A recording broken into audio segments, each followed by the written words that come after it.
Hello. Today we're going to go through a special topic and talk about pivot tables.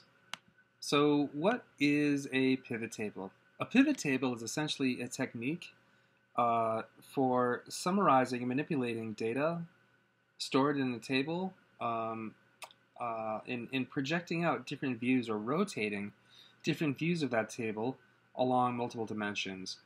And to better illustrate what a pivot table is, we're going to go through a few examples. One of those examples is going to be using Google Sheets, and the other two examples are going to be covered in R. So to get started, let's pop open a terminal, and let me show you where to find our first sample data.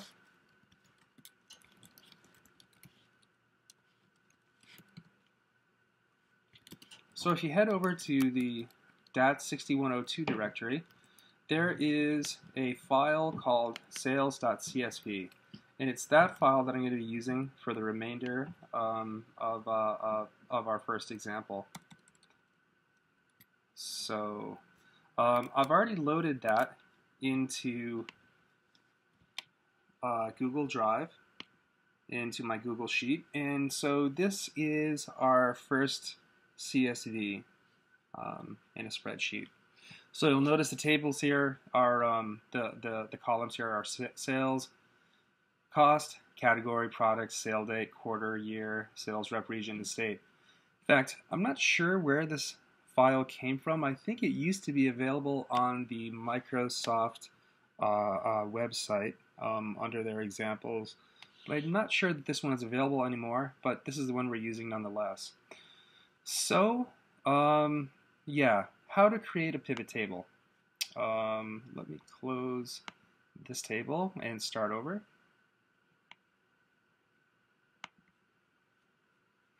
So, in order to create a pivot table in Google Sheets, you start with your CSV file and then go to Data and select Pivot Table.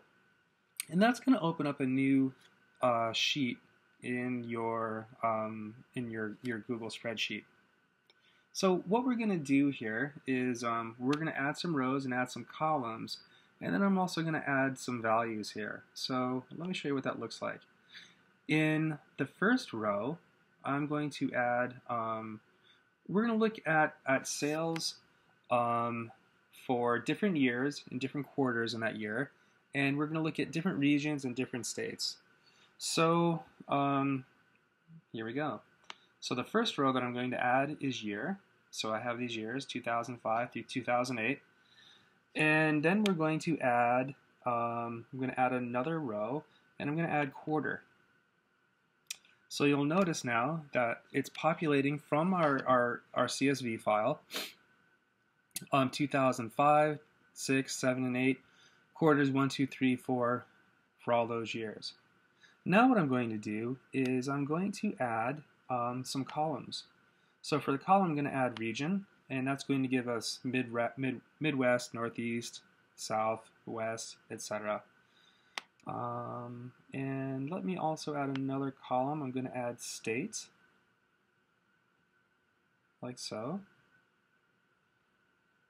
And then lastly, I'm going to add some fields. So I'm going to add, let's do the following. Let's add sales, and I'm going to also add cost.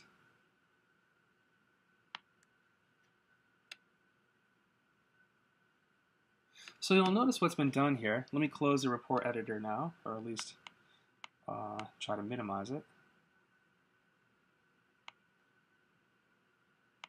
Okay, I'll go ahead and close it.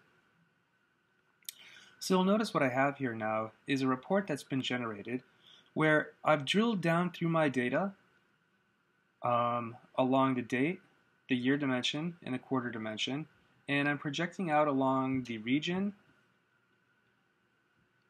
and state dimensions. So you'll notice what's interesting here is oh, by the way, let me open up my editor again. I can just double click anywhere in the pivot table, and I should have mentioned this earlier, but I can summarize the data through a variety of statistical metrics. I can do sum, count, average, max, min, median, the product standard deviation, and so on and so forth. So I'm going to be looking at the sum of the sales and the sum of the costs for the different quarters. So some of the interesting things to note here is, oh, it popped back up. Some of the interesting things to notice here is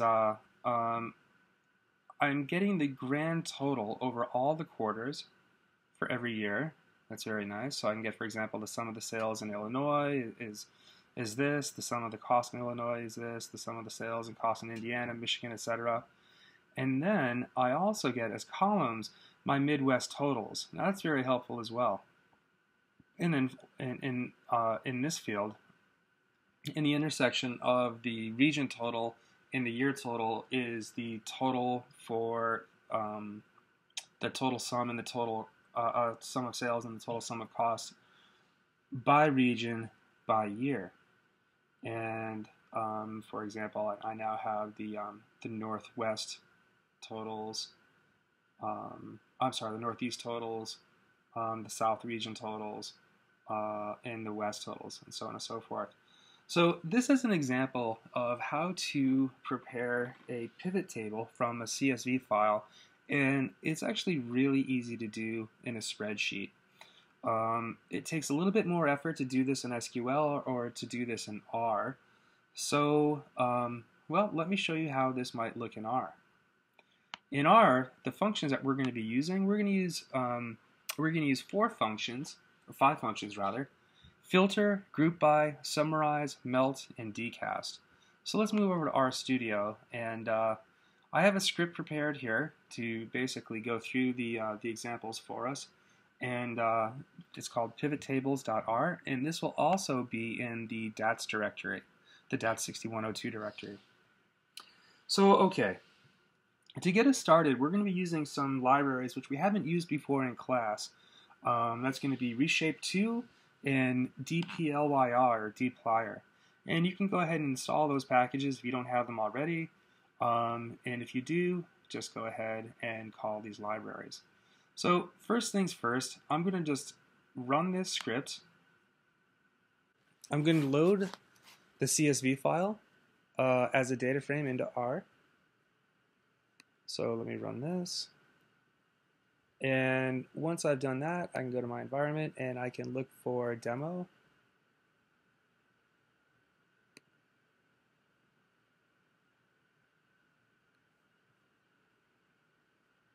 And here's my data loaded as a data frame into R.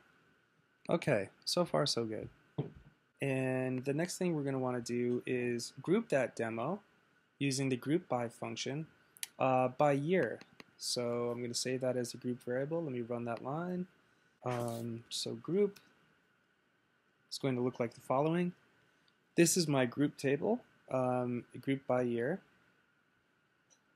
Actually, here it is, group by year. And so now what I'm going to do is I'm going to melt this table.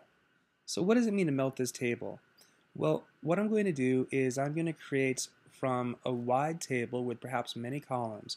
I'm going to create a very simple long table with only 4 columns in this case. In fact, it's actually going to be only 3 columns. I take that back. So what's going to happen is I am going to take as an ID variable year. That's going to be in my first column. And then I'm going to take the measure variable sales. That's going to be in my second column. In fact, I'm going to even add cost.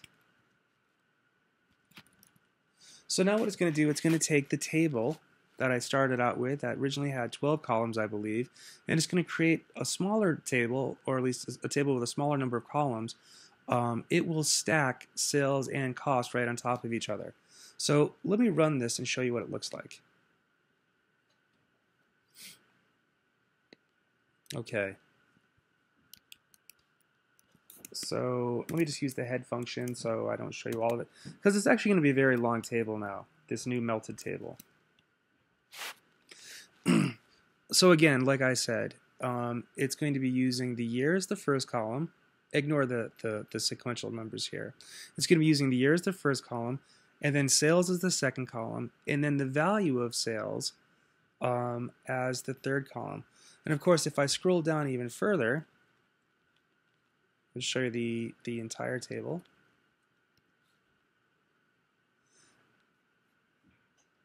We're going to be doing sales first and then cost.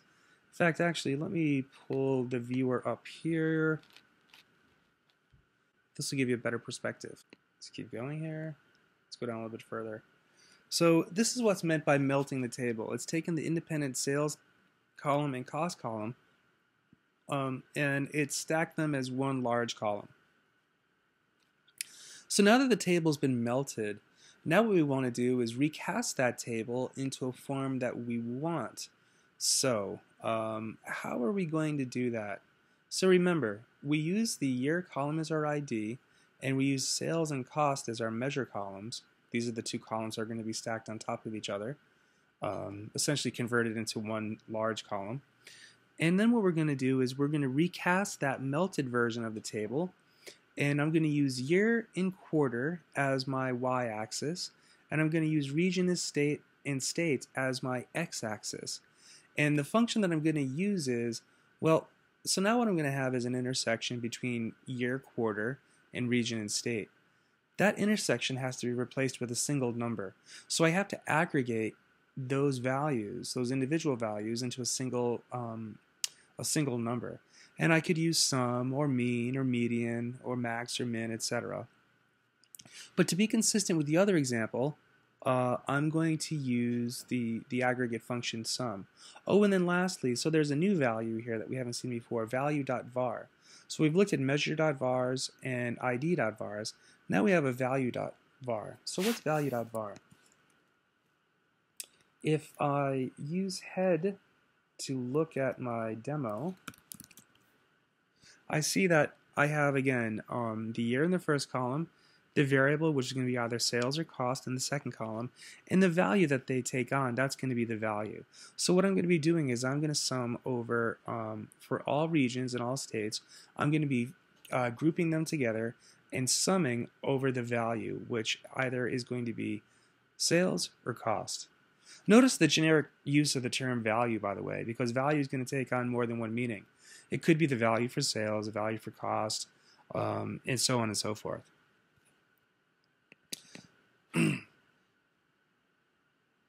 So let's go ahead and recast that table. There we go. Now I have my result. Let's open up result in our viewer. And here is here's my report generated in R. So the structure is a little bit different, but for the most part it's the same. I have the year and the quarter in my first two columns, and then I have the Midwest region for Illinois, the Midwest region for Indiana, and so on and so forth.